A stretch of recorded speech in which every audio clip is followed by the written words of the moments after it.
Hello everyone, आप सभी आंगनवाड़ी कार्यकर्ताओं का इस नए यूट्यूब चैनल पर फिर से स्वागत है।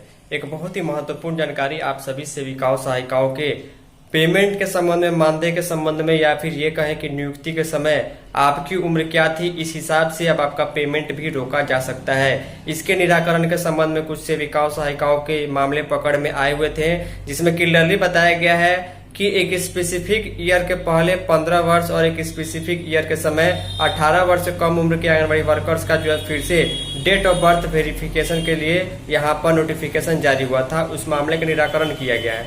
इसके लिए चलिए हम डिटेल में आगे आपको खबर दिखाते हैं। अगर आपका भी ऐसा कुछ है मामला नियुक्ति के समय, तो आपको भी मानदेय कभी न कभी रुक सकता है और इसका जवाब आपको देना होगा। डिटेल में खबर के लिए चलिए नोटिफिकेशन की ओर चलते हैं। तो अभी तक अगर आपने इस नए YouTube चैनल को सब्सक्राइब नहीं किया है, तो इसके लिए मैं आप लोगों से रिक्वेस्ट करूंगा कि चैनल को सब्सक्राइब करके बेल आइकन जरूर प्रेस कर लीजिएगा। यहाँ पर भी आपको अलग और अच्छी जानकारी आंगनबाड़ी से संबंधित देखने को जरूर मिलेगी। आपको मालूम है कि सिर्फ और सिर्फ अगर आपकी किसी भी प्रकार की नौकरी में, सरकारी नौकरी में या किसी प्रकार की नौकरी में ज्वाइनिंग हो जाने से ही आपकी परेशानी ख़त्म नहीं होती है। अगर आपकी सारे डॉक्यूमेंट सही है, अगर आपने वैलिड रूप में नौकरी प्राप्त की है, तब कोई दिक्कत नहीं है। लेकिन इस तरह से सभी लोगों का, चाहे वो सही हो या गलत हो, क्रॉस चेक होता है कि जो डॉक्यूमेंट उन्होंने दिया हुआ है नियुक्ति के समय वो सही है नहीं है। इसी के संबंध में आंगनवाड़ी सेविका सहायिका के डेट ऑफ बर्थ के वेरिफिकेशन के रिलेटेड एक बहुत ही बड़ी अपडेट आई हुई है। 15 वर्ष और 18 वर्ष का नियम क्या है, ये पूरी जानकारी हम आपको इस वीडियो में देने वाले हैं। वीडियो को लाइक शेयर जरूर कीजिएगा। बिहार सरकार ICDS निदेशालय समाज कल्याण विभाग की ओर से लेटर जारी किया गया है। संचिका संख्या 4491 है। लेटर जो है वो 31 जुलाई को जारी किया गया है। जारी करने वाले हैं ICDS के डायरेक्टर। इस लेटर को पूरे बिहार के DPO को जारी किया गया है। और नीचे आते हैं, यहाँ पर देखिए पत्र का विषय क्या है। क्लियरली मेंशन है कि आंगनबाड़ी सेविका एवं सहायिका दोनों के जन्म तिथि संबंधी प्रमाण पत्र के जांच उपरांत आवश्यक कार्रवाई के संबंध में। अब यहाँ पर देखिए निदेशालय का पत्रांक 21/2024 में कई बार इसके रिलेटेड जारी हुआ है। लिखा गया, महाशय उपयुक्त विषय के प्रासंगिक पत्र को स्मरण में लाया जाए। प्रासंगिक पत्रों के माध्यम से आंगन ऐप द्वारा दिनांक, ध्यान सुनिएगा ये डेट, दिनांक 6 नवंबर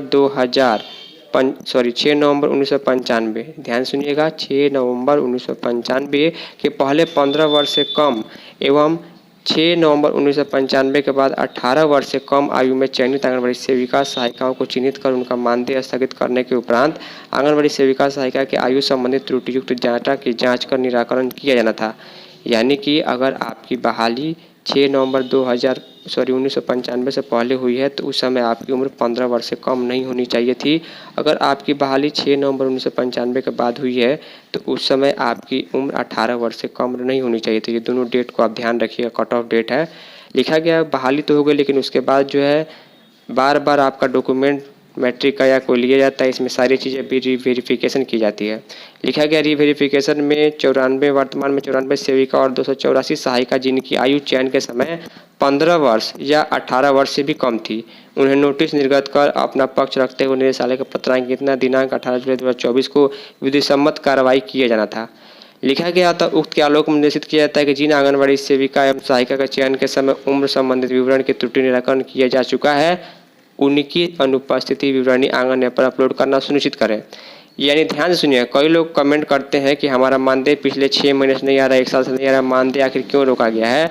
तो कहीं ना कहीं ये भी कारण होता है कि इस समय आपका जो ज्वाइनिंग हुआ था इतने उम्र से भी कम हुआ था, और इस समय आपका ज्वाइनिंग इतने उम्र से भी कम हुआ था। ये चीज़ें बाद में भी रीवेरीफाई की जाती है। अगर बाद में चीज़ें सही रहती है तो उनका अपसेंटी यानी अनुपस्थिति विवरण जो है, जितने दिन आपने काम किया उतने दिन का मानदेय के रिलेटेड डेटा चढ़ा दिया जाता है। यहाँ पर आप लोग देख पा रहे हैं कौशल किशोर जी का सिग्नेचर और ICDS के डायरेक्टर है, और 31 जुलाई का डेट देखने को मिल जा रहा है। तो चीज़ें आपको समझ में आ गई होंगी। फाइनली इस इन्फॉर्मेटिव वीडियो में इतना ही। तब तक के लिए धन्यवाद।